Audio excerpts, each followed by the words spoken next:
Something you've mentioned there is very, very powerful, which is this idea of the future and extremely long-term planning. I don't think it was really as possible to do until you hit the Bitcoin standard. And so it's this idea that I really love thinking through, where it's the typical Maslow hierarchy of needs, right? If you're at the bottom, how do I get my next meal? Where am I sleeping tonight? You get up another level. It's like, cool, I got that sorted. Now I really want to think about actually like permanent living arrangement. And then above that, you're then thinking about how you might re-educate yourself in an area you're actually passionate about. And you might have a family because you've built a better position of capital to work from. Um, so what do you think the future does entail when we are able to build on top of Bitcoin? Yeah, well, I think that everything becomes much more optimistic once we see a future where these current fiat restrictions are removed and eliminated.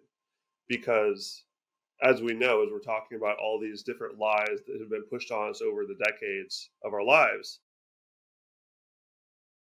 they all come from the fact that there's a money printer that funded these things, and we're in this paradigm where, and Safe Eating talks about this a lot in the educational system and inventions and all sorts of other things. We're in a paradigm right now where all all the giant businesses out there that are creating stuff are no longer incentivized to actually produce a service that people want to buy.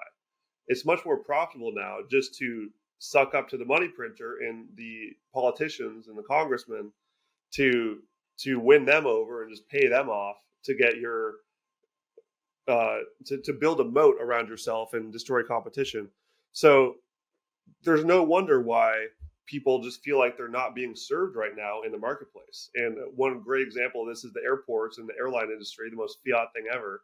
I do a lot of flying. I think you do a lot of flying as well. And the experience just gets worse and worse and worse and worse because Awful. these airlines are completely in bed with the fiat system. And we saw in back in 2020, I think it was, when all these airlines were in danger because people stopped flying because of the lockdowns, and then the government completely bailed them out. So all the ones that were over bloated and not prepared to go through that period were kept alive. And now they're still alive today. And now they know that they don't have to actually provide their service or make smart business decisions. They just need to have Congress in their pocket so they can just have an infinite life cheat code.